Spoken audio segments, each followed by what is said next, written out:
No. I feel like we're best friends. No, but we're not. But I do feel like we got closer. My, how times have changed. Kind of. In the early parts of 2020, one of the biggest storylines was about how Ellen DeGeneres was exposed as being a toxic woman in her workplace.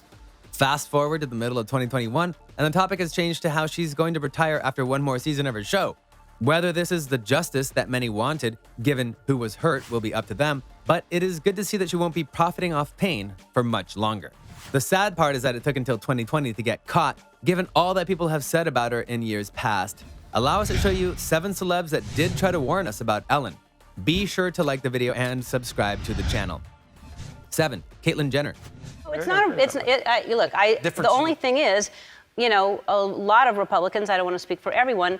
Would vote against all the issues, that you as a woman and you as a trans person would want someone to support.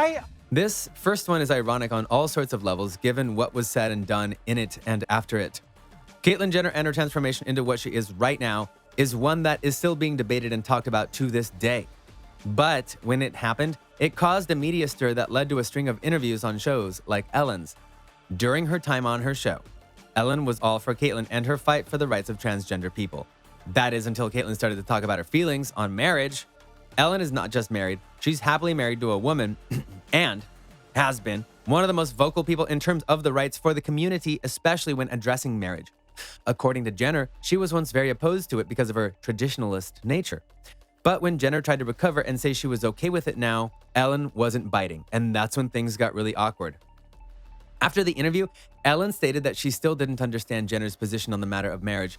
Furthermore, Ellen offered Caitlyn the chance to dance with her, but she wouldn't do it. So Ellen said, maybe she didn't want to dance with me because I'm into women. I remember 15 years ago, 20 years ago, whatever it was, when this whole gay marriage issue came up. At first, I was not for it. I mean, I thought, I'm a traditionalist. I'm older than most people in the audience, To make matters even more awkward, Jenner was apparently offended by what Ellen said about her after the show to the audience, so she went on to the Howard Stern show and mocked her there. But according to Jenner, she called Ellen before the interview to outline what she wanted to talk about. It included her shifting stance on non-straight marriage, but Ellen didn't play ball. Furthermore, she stated that Ellen never asked her to dance and that she would have loved to dance if asked. At first, it was very easy to blame Caitlyn Jenner because of her own faults that are still playing out to this day. But now that we know more about Ellen's own faults, it's not that easy to cast blame. 6. Drew Barrymore. We have to talk about this because I saw this tabloid in Australia, and I just learned about this morning. Did you see Drew begs Ellen, find me a girlfriend?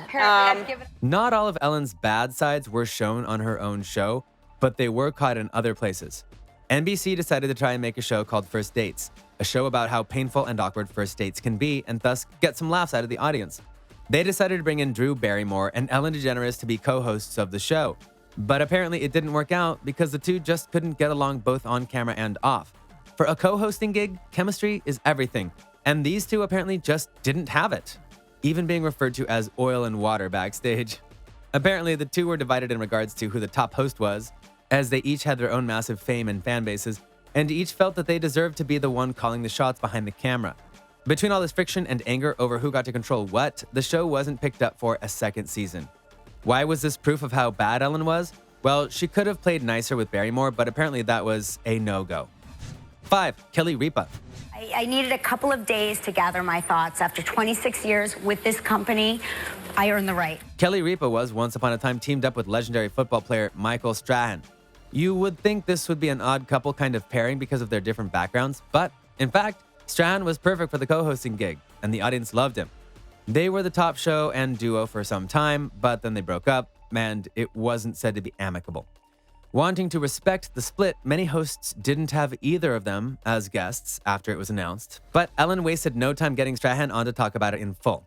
Kelly Ripa didn't appreciate this because she felt that this meant Ellen sided with Strahan over the split. Ellen's defense was that she didn't know that the feud would be Ripa's response to this, and she just wanted Strahan as a guest. Fact or fiction? You tell us. 4. Kathy Griffin. That you had a beef with, not boy. a good experience. Oh, boy. Some A blonde talk show host. Oh, Daytime. you caught that. I'm so foolish. I thought I was writing like a sneaky blind item. no. Kathy Griffin is a comedian who became a major presence on TV over the years, but her own personality and style of comedy has gotten her in trouble, such as when she did a very graphic photo of her with Donald Trump's head, or when she decided to call Ellen DeGeneres mean in one of her books. She made a piece called Kathy Griffin's Celebrity Run-Ins, and in it was information and disses on numerous people in Hollywood, and Ellen was in the book too.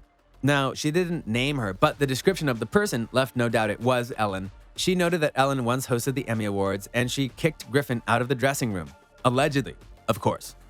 Kathy also went on to note that when it came to Ellen's mean streak, most of Hollywood knew about it and just wouldn't talk about it. Needless to say, Ellen wasn't really happy with what Griffin did, and after the book came out, the two apparently had an argument over the phone, one that resulted in Griffin crying after it was done. Of course, the irony of this now is that Kathy appears to have been right. Ellen has been called out for her mean streak on her daytime talk show, and many Hollywood people have come forward stating that Ellen's tactics and demeanor were known all over Hollywood. 3. Cher. Right? Yes. What do you mean, yes? You don't know her. Yes. From what I see on TV. Yes, she knows me. They know me better than they know you. You're such a bitch. Ellen has been known to be very fun with her guests, and yet, at times, she pushes things far beyond what they need to be and what they should be. For proof, just ask Cher. Ellen took her to a hair salon and decided to surprise some people with some funny haircuts done by the two of them. Cher was into this, but Ellen kept hamming up the joint, trying to make it more about comedy than giving people funny haircuts. Ellen continually interfered with Cher's work. Then she started to do some karaoke on Cher's songs and called out the lyrics, which got Cher to clap back at her. And let's just say that she didn't like what Ellen said and called her a not so nice name. At the end, Ellen tried to say that her and Cher were best friends, but you could see that Cher wasn't buying that and even walked away from her. When you tick off Cher, you know you've done wrong. Shame. 2. Nikita Jaeger. Hoe was het bij Ellen DeGeneres? Nou, laat ik zeggen dat er een groot verschil is tussen De Wereld Draait Door en Ellen. Ellen has had on various guests over the years, and one of them, YouTuber Nikita Jaeger, had some rather harsh criticisms in regards to how she was treated on the show. Maybe I'm being naive, but I expected them to welcome me with confetti. Welcome to the Ellen DeGeneres show, she said in the interview seen by Pop Crave. But instead, I got greeted by an angry intern who was a bit overworked. I expected a Disney show, but I got a Teletubbies After Dark. She went on. Every guest at Ellen had a private toilet, but I didn't, she said. I couldn't even use the closest toilet to me because it was reserved for the Jonas Brothers.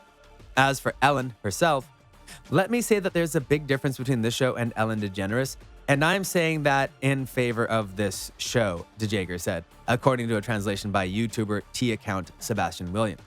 It's nice that you say hi before the show. She didn't. 1. Corinne Olympios.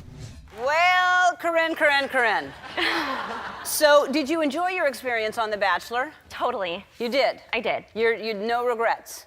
No, no. When model Corinne Olympios went on to Ellen's show, thrilled to be seeing Ellen for the first time, she found herself severely disappointed.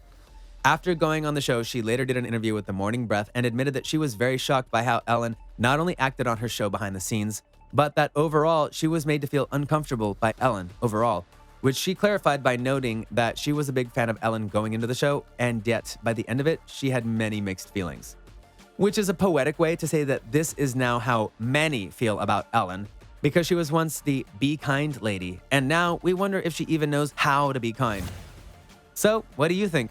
What do you think of this look at the brave celebrities who went and called out Ellen for being not what she appeared to be? Are you shocked that so many people went and called out Ellen even when it wasn't popular? Are you glad that Ellen is going to be off the airwaves soon enough? Or is it not soon enough, given all that she's done? Let us know in the comments below. Be sure to subscribe, and we'll see you next time on the channel.